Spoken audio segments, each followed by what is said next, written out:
want to make sure that it doesn't move when I move it back and forth.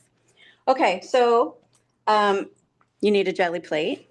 You need paper. I personally like to use mixed media paper. This is the brand that I use for this size, the Fabriano, because I can, plus I teach, K through 12 and adults. You can buy like a ream of it, which is fabulous, cuts down on the cost. Some people use watercolor paper, some people use rice paper. And then the paint that I use, because I do use acrylic paint, any kind of acrylic paint works, even, let me grab one of these off the side, the cheapy ones, because you don't need a lot of paint. Okay, so I'm going to be printing with, oh, here it is, sorry, a feather. This is my newest obsession, painting and printing with feathers. So I'm going to put 2 different shades of blue here, and I'm going to mix them right on the plate. So first I'm using like a cerulean blue, and I'm just going to add a little bit of navy. And then I'm going to roll it out. I suggest when you get a brayer, this is a brayer if you're not familiar, that you get a soft one. I do have other ones that are a little bit harder, but I like the soft texture of this brayer against the sponginess of the jelly plate. All right, so as I start to roll out my inks, see how it's starting to mix on the plate? I've also started doing this. I don't know what this is called, you guys, so I'm just going to call it the smush or the roll. I just sort of made that up. And then you want to make sure there's nice coverage, but you don't want to have too much paint. So I usually keep paper, just newsprint, off to the side. I'm not sure if you can see that. And I just roll off the extra paint from my brayer. And then when I'm not using my brayer, I make sure it's face up. Okay, now I'm going to place the feather, but this is just a feather that I bought. I'm not sure it's real. It said it was a goose feather, but I don't think so because there was like 100 of them in the bag. I like to mess them up a little bit. This is a little too perfect for me. So I'm just going to kind of do this. So I get these like really interesting positive and negative space plays with the texture. And for the simplicity of this version of this particular print, I think I'm just going to use one. I like these little frilly soft ones on the bottom. Let's see if I can get that in there. All right, kind of feeling this diagonal. I'm going to lightly press it just to make sure it's stuck. And then I'm going to close my paper like a book, which I'm able to do because I lined it up in advance. And then I rub it, give it a little massage. When it's just one color or 2 colors of paint, I usually do this for about 20 to 45 seconds. And when I'm doing that, I'm making sure I'm feeling it with the tips of my fingers. Don't use your fingernails.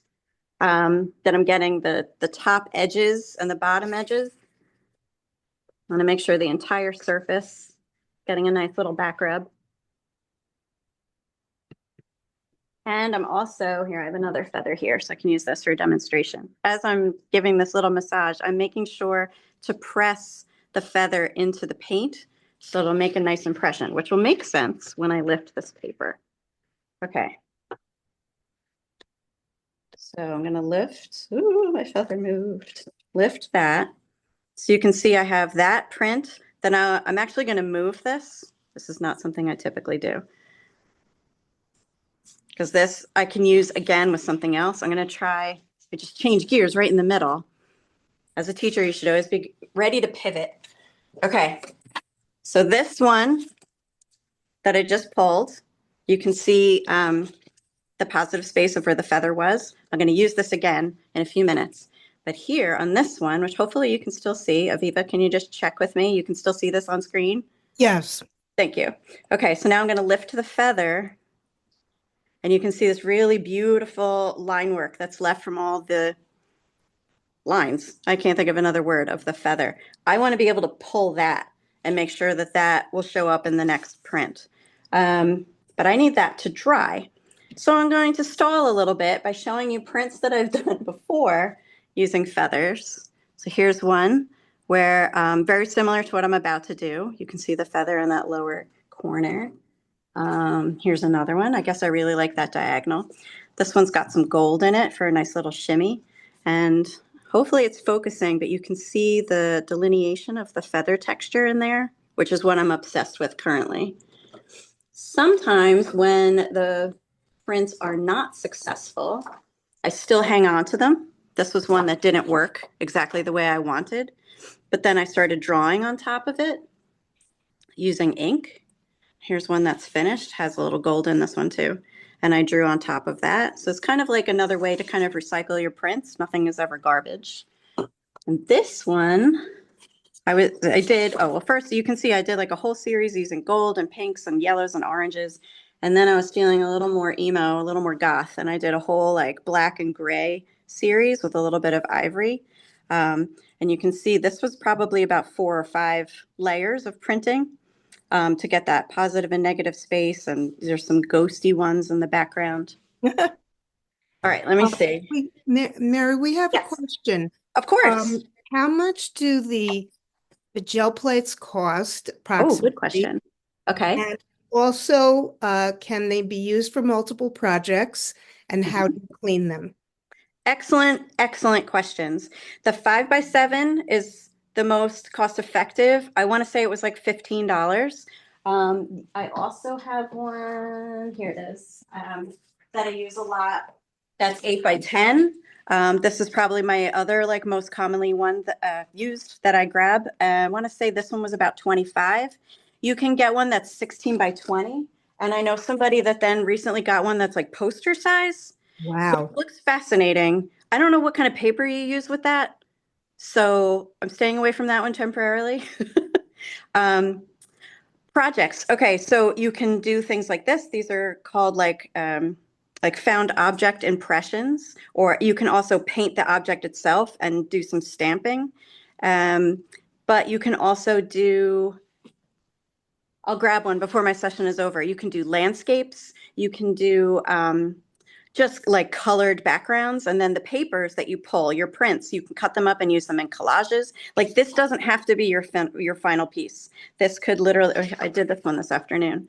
You could just do like beautiful color combinations and then cut this up and use it. You can use like a gel medium and put it right onto a canvas. You can do traditional paper collage.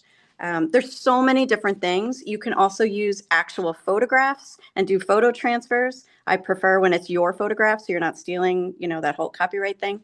You can do oil pastel on here and then do like a resist, like so do a drawing and then put paint on top of it and then pull it so your drawing gets transferred to the paper. You can use pastel. You can use chart. I mean, it's endless. I've even done a graphite drawing on paper and then took the plate and put it on top and peeled it off, and it made like do you guys remember Silly Putty? And we used to do that like on the comics. I'm just dating myself by saying that, but the possibilities are endless, is the bottom line. Let me see. Okay, I can stall a little bit more. Oh, the other question, cleaning it. Okay, my version of cleaning it is, I'm not going to pick it up, but I take it over to the sink. I use the pads of my finger, a little bit of soap, and I rub in little circles, that same kind of massage motion, and that gets all the paint off. You can also use a baby wipe, so you don't have to move your plate at all, and you can just sort of wipe it, like any other surface. Some people use baby oil. There is a mineral oil that's in the plate. So I personally haven't used baby oil because I feel like oil and oil, yes, I believe it would clean it. Like I'm sure you can massage it and like the pigment's going to come off, but I'm a little like, I'll let somebody else test that theory. And then you can get back to me. But did I hit all the questions? I think I did. Yes. Okay. Let me see if this is dry. So one way to test is the old school way, touch it. But you can actually see if it's still shiny. I don't know if you guys can see that, but I can. And it looks like it's pretty dry. So now I'm going to, before I do anything, I'm going to try and register my paper-ish. And I'm just going to put a little piece of my favorite tape on the edge there in case it shifts. Okay, and then I'm going to open it. All right, and now I'm going to put new colors on here. So this is going to be sort of like what you see for, it's like we're working backwards. So this will be in the foreground and everything that I'm adding to it now will be in the background.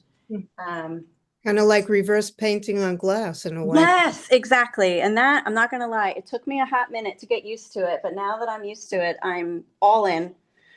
Okay, so now I'm just grabbing some other colors. I think I want to do like the opposite. I want to do like yellow, and orange, a little pink, which if you know me, and I don't really think only a couple of you know me, I don't, these are like my opposite colors. I hate orange. I like green and blue and purple and black, obviously. Um, but I love to mix like these warm colors or these sunset tones just to kind of like warm up the image. And this is, I'm already telling you, this is way too much paint, but I'm enjoying using multiple colors. Oops. Usually put on like what would fit on like the surface of a thumbtack. So yeah, too much paint. So I'm going to make sure I have one of my roll-off papers nearby. Not sure if that's going to be on screen, but I promise you it's there. So it's ready. And now I'm going to mix these colors. First, I'm going to roll it this way. Then I'm going to roll it this way. I'm going to be a little more gentle this time. I'm not going to do that circular motion because I don't want to agitate too much that feather impression. But I do want these colors to mix. So I'm just going to keep like that same directional line over and over again to get that red, orange, and pink kind of besties up here. And then I'm going to do the same thing down here. And then you can see that when you use these brayers or whatever, because it is smaller than the plate itself, it begins to create a bit of a line. So you can use like a whisper pressure to try and eradicate whatever lines show up. All right, rolling out my extra paint so it doesn't freeze my brayer in place, putting it face up so it doesn't stick to the paper. And now I'm going to close my little book and do a little massage. This time I have to wait even longer. I don't have to massage the whole time, but the original feather, I just kind of like woke it up by putting some moisture on top of it. And then I have these new colors. So that's a couple different layers that I'm now massaging up into like kind of the texture of the paper. And I'm still doing that same thing, only using the pads of my fingers, giving it a nice little back rub, making sure I can actually feel the edges of the plate, the tops, the corners, the sides, all the way down to the bottom.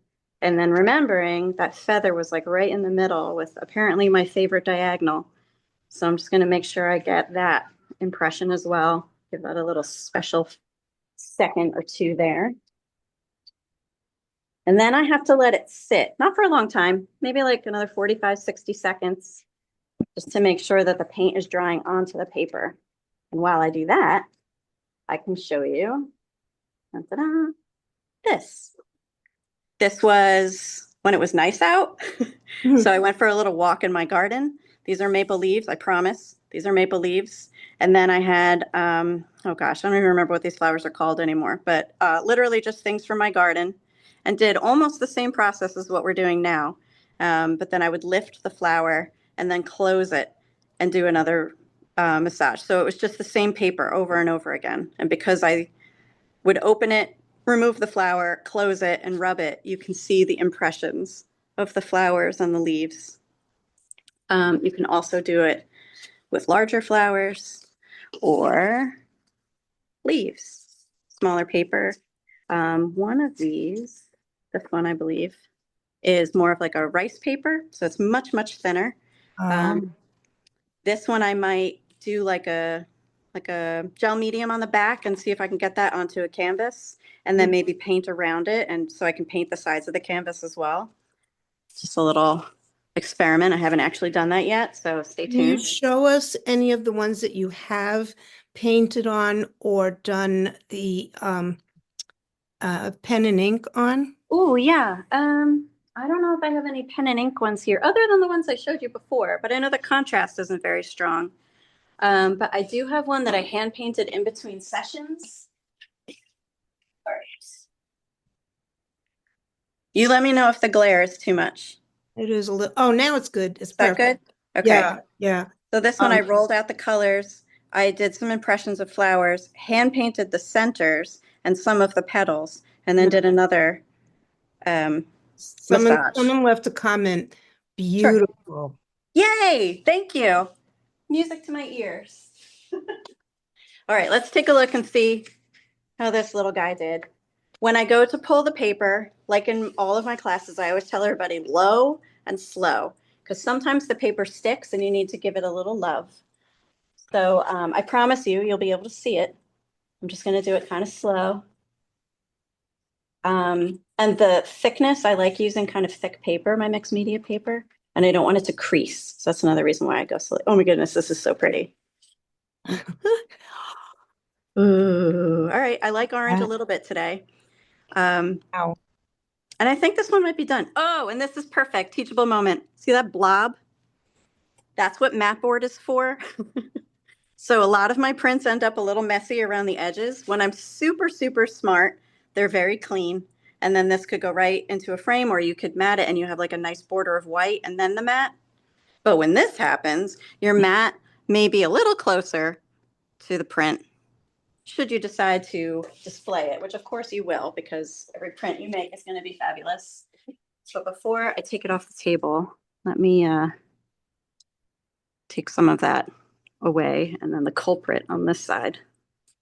Okay, I'm going to let you look at that for a hot second while I just grab something.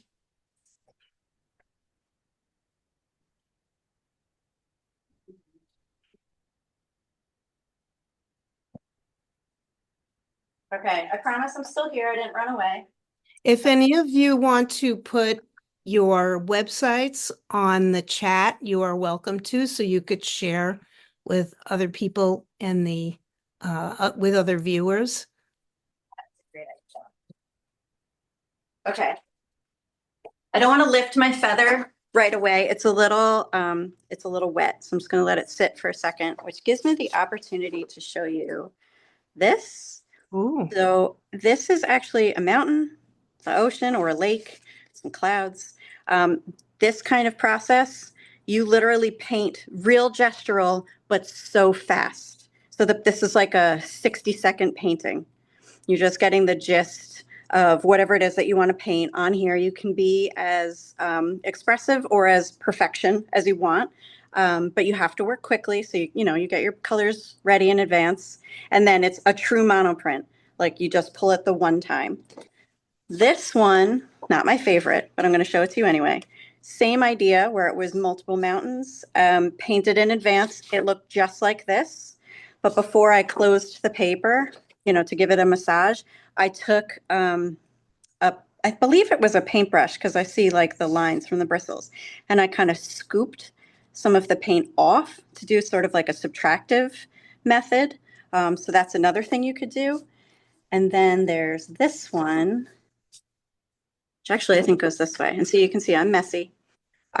This was just playing with like the juicy colors. I did this to mix them, but only in certain spots because I thought this was really beautiful, but I wanted to give it some contrast. So this is another one of those times where you're working quickly and thinking and making fast pivoting decisions, but it's a true monoprint. You pull it and you're done.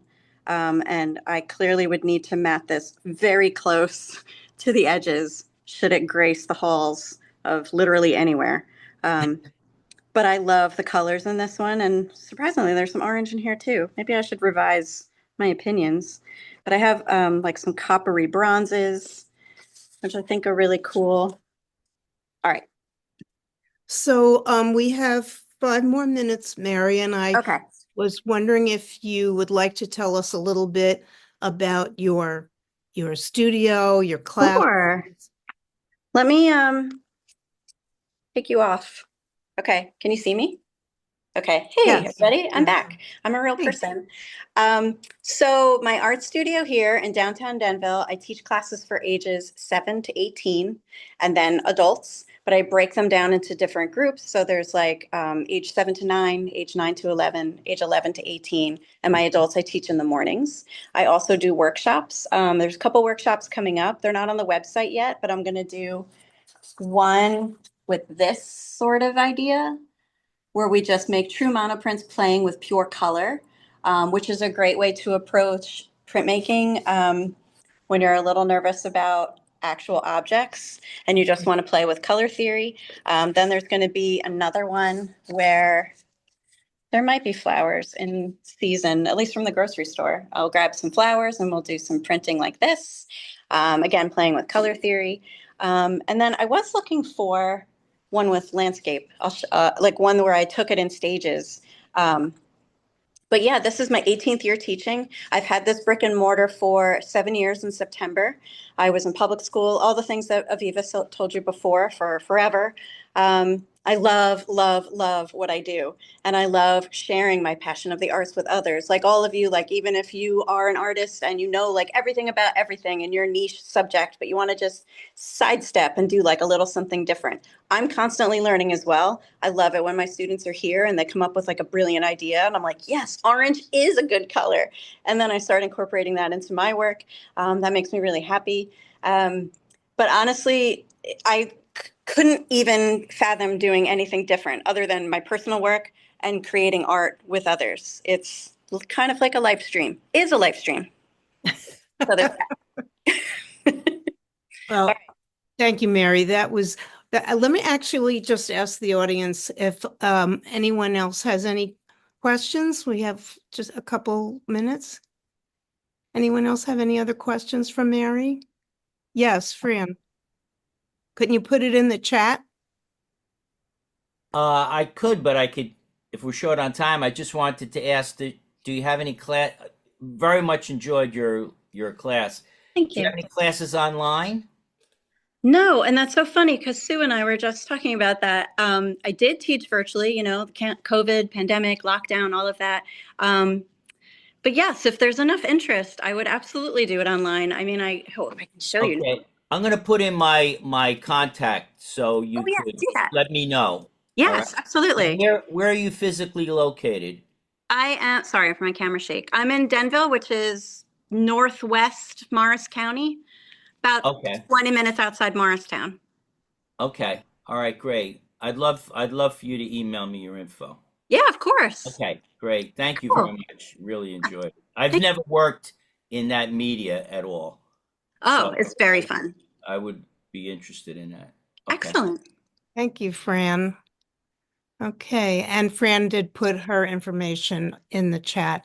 Anyone else? One more question? Okay, then what we're going to do, thank you so much, Mary. That was fun. I've been there, I've seen it, and I enjoyed it all over again. I can't wait to get back to doing that when I finish with this thing I'm crocheting forever. Thank you. Thank All you. right, and now we're going to introduce Soo Kim of Soo Studios in Glen Rock, New Jersey. Sue is a contemporary artist that expresses the various stories of human emotions and vulnerability, intuitively drawing from her passion and background in graphic design and art direction. She explores the elements of light, space, and composition through her use of color and texture. Initially drawn to the medium of alcohol inks because of its beautiful flow, Sue's art results in original works that are ethereal, charming. Oh, they are charming, but it's calming and re-energizing. Sue also hosts regular classes for younger students and adult sip and ink sessions. Okay, Sue, can you tell us about alcohol inks? Yes, hi. Welcome, everyone. I'm Sue. Thank you so much for the introduction. And Mary, your class was so fascinating. I have some follow-up questions, but I'll talk to you later. Alcohol inks, yes. It's a fascinating medium. I used to dabble into a lot of watercolors before, and I love the flow. I love how transparent it is, and I stumbled upon alcohol inks and I became so obsessed with the medium because of the color, the vibrancy, the flow. And I can't wait to show you. I'll start by kind of introducing what things are that because they might look really unique. This kind of is the alcohol ink bottle, which has a very fine tip, as you could see. So we start pouring little by little, and this is kind of the magic. I say it's magical because this is what creates the inks flow on the paper. And this is just actually rubbing alcohol. My inks, I have all different types of inks, but for today, I'm going to be using Copic inks. These are just like Copic marker inks that you could get from Blick and Michaels. I have a whole box of them. They sell them, yeah, Blick and Michaels, I believe. There's all different types of inks, but these are inks specifically made just for alcohol ink, so only to blend with rubbing alcohol. And you could get a variety of them anywhere. And I like to mix my own inks as well. And we'll be using this squeezy tool. So it's all about kind of letting go, creating a flow on the paper. And this is basically, it's actually a camera cleaner, the thing that you blow to get the dust off. But this is what we'll be using to blow the inks around on the surface. And paper-wise, you can't use just a regular paper. You have to use a synthetic paper that nothing seeps through. So it's like a plasticky material. And it's called Yupo paper. You could get all of this off Amazon, but I'm going to be using this brand for today. And yeah, let me show you some of my works on what happens with the creations. This is, I guess, one of them. I mixed in like a dark black to greens to grays to things, so you kind of see what the flows look like. You could create anything you want. It's really about like letting go, and they're all mostly abstract works. We could do a color. So if you have two favorite colors, please drop them in the chat while I start creating. I would love to create something that you like, so you could see the magic happen. In the meantime, I'm gonna try to drop my. So Aviva, let me know if this is a good. Yes. And I'll turn the camera on. Can you see well? We got a suggestion, fuchsia and pink, which sounds like two pinks. So maybe I'll do. Let's see what else. Somebody just put something else in there. Yeah. Awesome. Fuchsia and pink. Oh, purple or purple and pink. Oh, gotcha. Amazing. All right. I'll probably start by using these three colors. All right. So when we start, and that's so funny. I was thinking of starting to host online workshops about this because it's so magical. It's so soothing. It has a really it saved me in so many different ways when I was going through mental struggles. So yeah, I'm so happy to show you. So when you start, obviously clean paper, start by dropping little by little. Can everyone see well? Via, let me know. Yes. I'm actually using a little bit of gold here because I love gold, and you'll kind of see the shimmers. All right, dropping a little bit of ink and obviously the rubbing alcohol. And it does get pretty stinky in here because of the fumes. So please make sure you're in a well-ventilated space. And it's really all about letting go. It's really kind of creating the movement and where you want it to flow.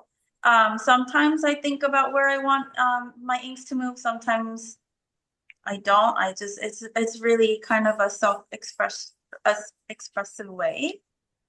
I'm just gonna let this one kind of just slide off. And do you see where I put the alcohol is where I want it to flow? I see. Yeah, that's great. So it's not pouring alcohol everywhere. You have to be kind of intentional of where you want it to move.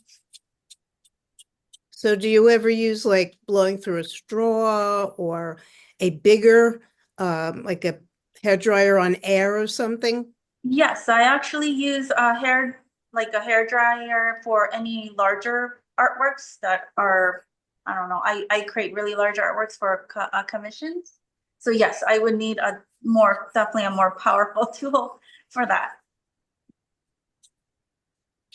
Straw though, Viva, I actually don't use straws, recommend, because I don't want you accidentally inhaling the fumes of the alcohol. Hmm. It could get a little dangerous. That's why I tried it once and I got pretty dizzy off of that. Like, oh, that's probably Maybe that not, was my intention. I don't know. Okay, so let's see where I want to go. I'm thinking I'm gonna start moving the inks. And what's fascinating is like, I love how the colors kind of mix and blend together to create new colors. I'm gonna maybe drop a purple and see what that does. So this dries pretty quickly, right? Yes, because this is a rubbing alcohol, it dries fairly quickly. So you do have to work fast. But you also have enough time to, kind of overlay it. If you wanted to move more, you can create more of the movement. We have two questions, Sue. A photographer has asked, could he use this on his prints? Oh, it depends on the prints. If it's synthetic paper, yes, he can. But I know it depends on the paper. If it's, I wouldn't suggest on like a glossy print. Okay. It has to be, what is it? It has to be very sleek, like a more plasticky type. But he should definitely try that. That's a really cool idea. Somebody else asked, do you ever place dams, like with that sensitive tape that Mary was just using, on the paper to create lines? Yes, I have tried that. You definitely can. That is a really fun idea. However, you have to be really careful when you place the tape so nothing seeps through. But yes, that's something you could definitely do to create a design. Okay, and someone asked, this question made me smile. Can you use a turkey baster to blow? Oh, yeah, I guess that's a similar, it's much bigger, but it might be a little cumbersome. But yeah, anything that blows air would definitely work. Yes, actually, this kind of does look like a small version, a tiny version of it. It's you'll just have to use your muscles a lot. I love it. Carpal tunnel syndrome. Yeah, my fingers have gotten a lot stronger through time. But do you see how like the colors come really, really soft and Oh, I love the way the gold shows up. yeah, it's really magical. Wow. But everyone will develop their own style, and this is why I teach workshops, because this is kind of like how I create my voice. But everyone, once you start, um, you will probably be able to create like your whole new different collection. I'll show you some really fun different techniques once I finish. Let's see. I'm gonna pour a little bit more over here.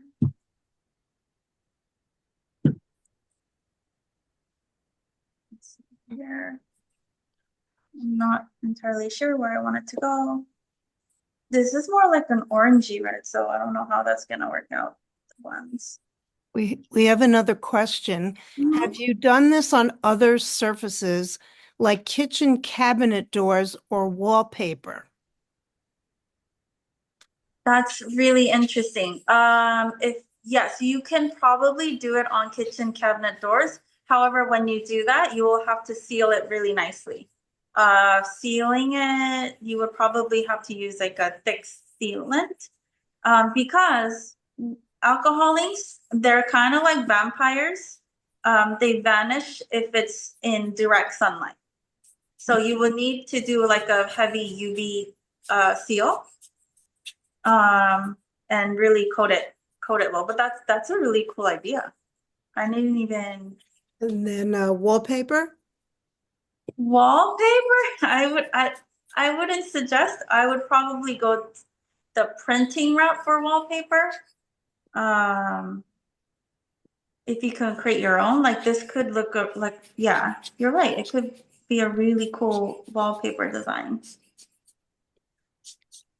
I would love to see that on fabric.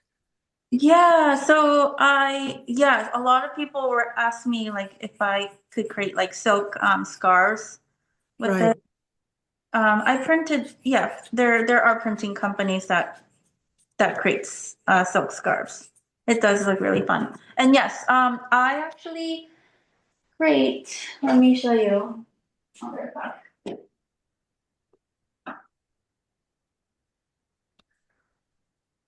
Jewelry dishes. Oh, See? So these are like little jewelry dishes, like little trinkets that I create with alcohol ink that also works really well too. I that's have, permanent? How did you make it permanent on there? I see, I had to seal it, but it's not food safe. I would only recommend like for jewelry and very small little things. Yeah, I have a whole collection. These I sell at outdoor shows, outdoor fairs, Mm. in the spring and summer, like really good giftables. All right. So Okay. beautiful. I don't know who asked me, but I wonder if this is something that they wanted to see. I don't usually mix these colors, but it's fun. They're pretty. What do you use to seal like that dish? What kind of sealer do you use? What did oh, I actually used a really heavy gloss spray Oh, okay. like a few times. Right. Yeah, let it dry in between. And then I spray painted the back gold. Nice. And we have a comment. Uh, wow, love it. Isn't it fascinating, everyone? My mission is to I want everyone to try this. It has such a really cool, like, I don't know, it really heals in a really fun way. I love like watching the ink spread throughout. I love experimenting with it, so everyone should definitely try it. And every time it comes out beautiful. And like for any oh, the ones that I don't like, the new direction that I was going is I've been doing like a really fun like mixed media collage. Oh, sorry. Ah, Doing like, yeah, which has been super fun. This is a new, I'm working on a new collection just with like mixed media cut out. love that. So there's so many different ways you could play around. And what I always like to do once it's finished, kind of look at it and see like, is this it? What do I do? I mean, do I add anything? Sometimes I like to add like strokes, lines, different things. If I see flowers, I illustrate flowers, or if I see anything unique and fun, you kind of see it in a matted way as well. Beautiful. Some other techniques I could show you. Let's not. Um, Do you sell these on Etsy or anywhere online? Just Originals, I sell on my website. I don't have an Etsy. But yes, on my website, usually I sprinkle some collections. Right now on my website, I have my Valentine's Day Rose collection. And also, so this is really fun.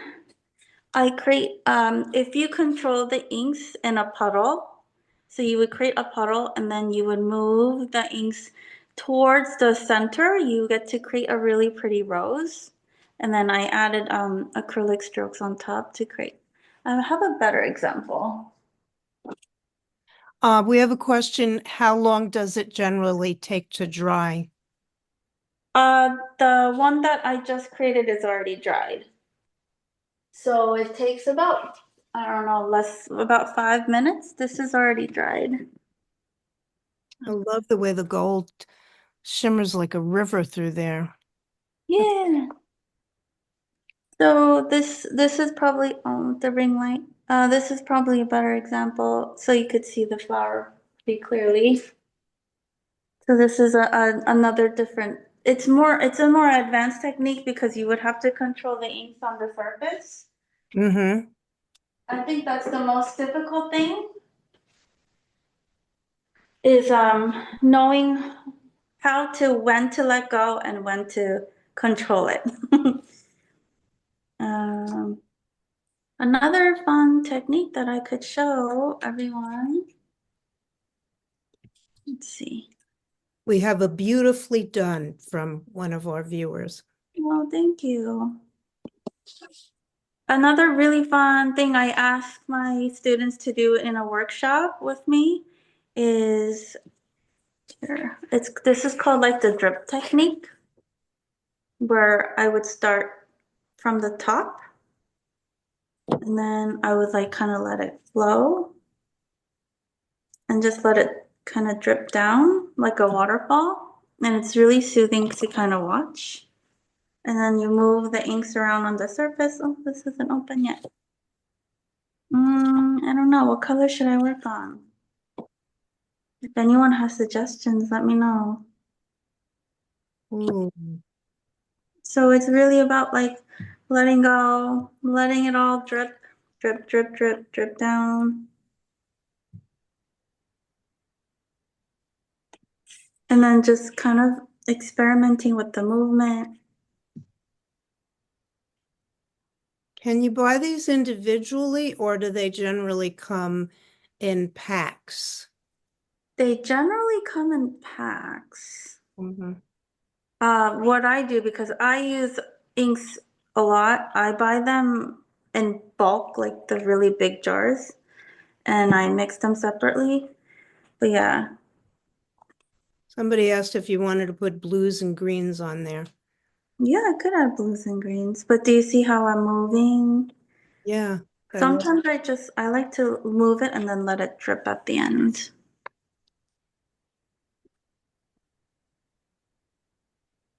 But this is just really a technique that I discovered. Mhm. There's no right or wrong way to create alcohol inks, which I think is so fun. And I get inspired by my students and how they like to create. So as you could see how it flows, you kind of move it where you want it to move. Maybe let it drip back.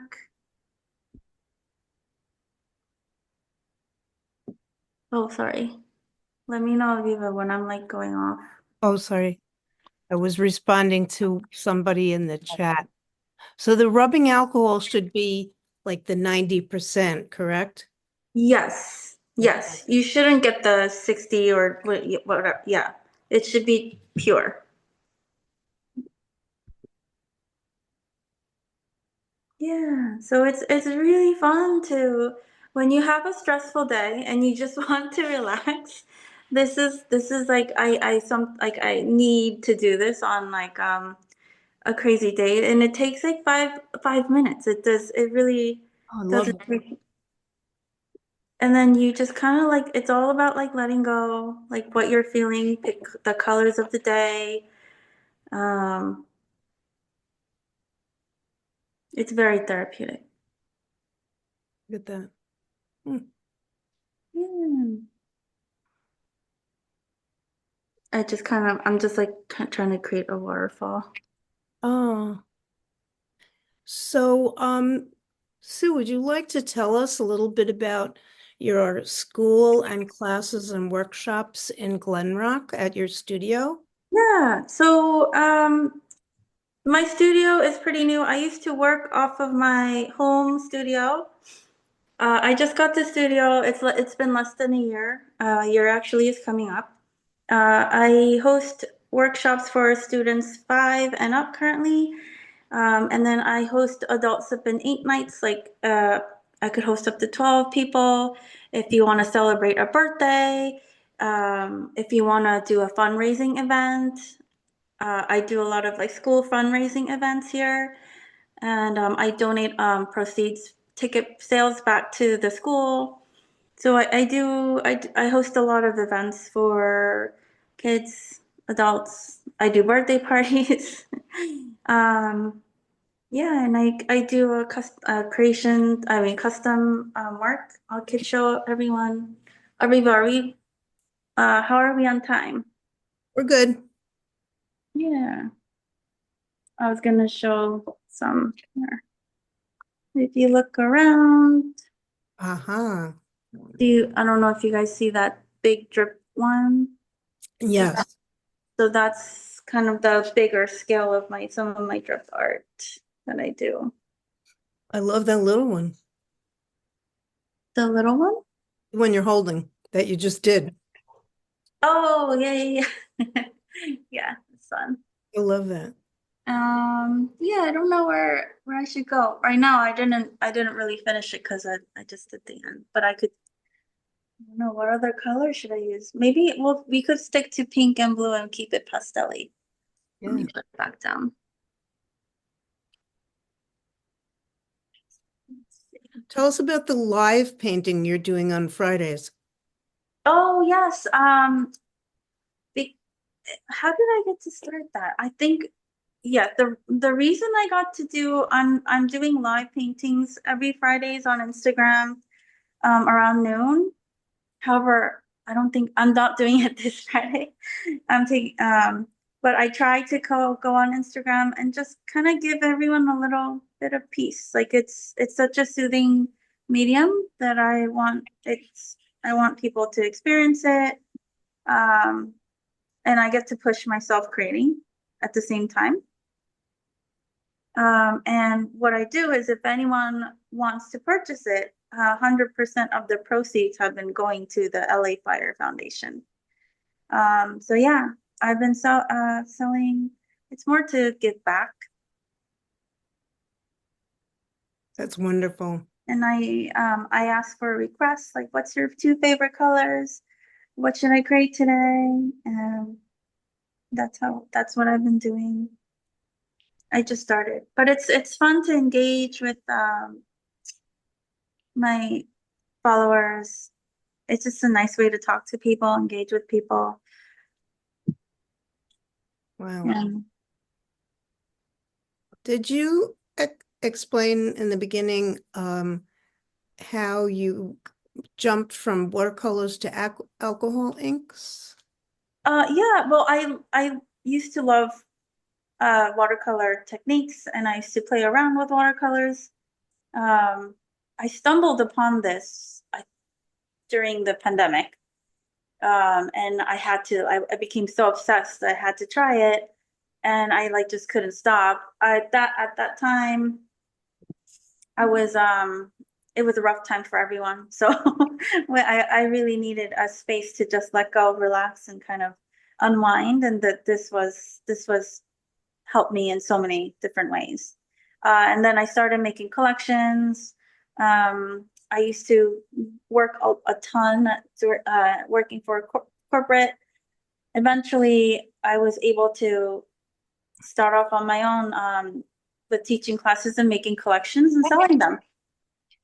We have a question regarding the use of brushes to manipulate the inks.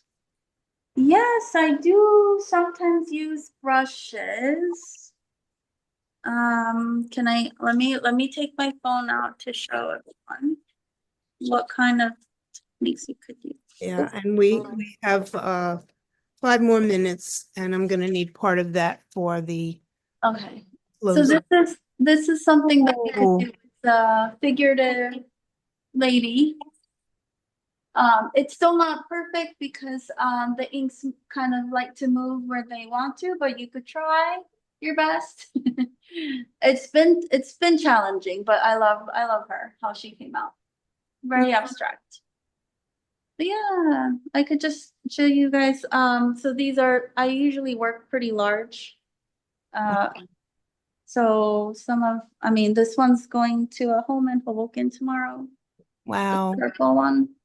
So the bigger you create, the more I feel like the more relaxing, like the impact is larger. So I like to work big. and We have small. another question, Sue. I'm sorry. Mhm. Can you layer your inks once they dry, or is it a one layer approach? No, you could definitely layer them over and over. And you could even wipe it off with the rubbing alcohol and then go over it again. Ah, so are some inks more translucent than others? Like I know in acrylic, some paints are, more opaque and some are more translucent. Yes, yes. As you saw, like the pink was, when I used the pink, it was super transparent.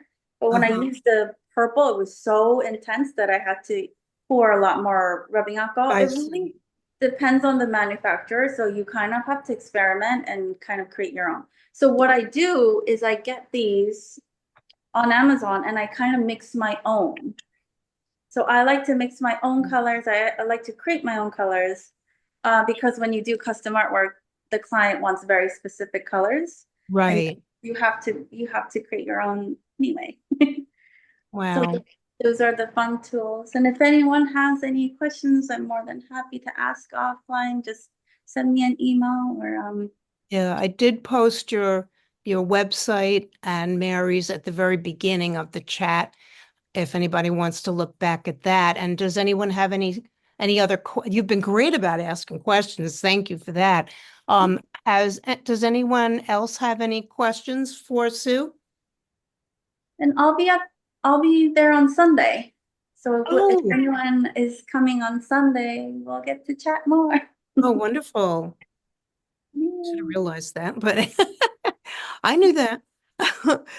All right. So no, so that was wonderful.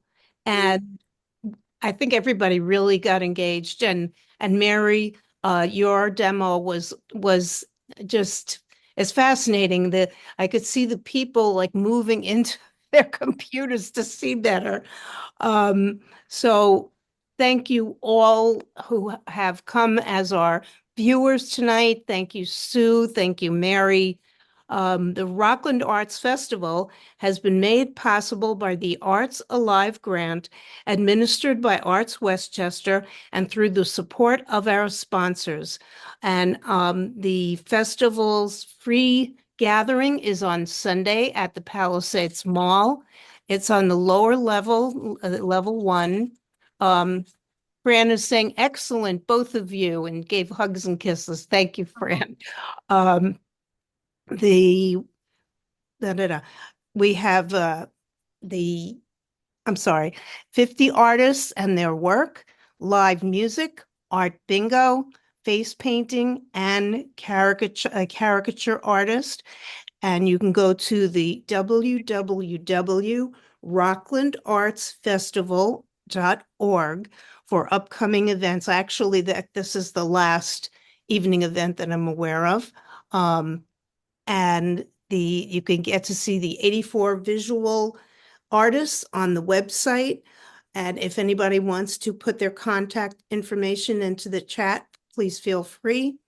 And from Lisa D'Amico to everyone, many thanks, Mary and Sue. It was fantastic. Thank you so very, very much. Thank you all. And I'm going to shortly stop the recording. Thank you so much, everybody. It was great. My pleasure to be the host tonight.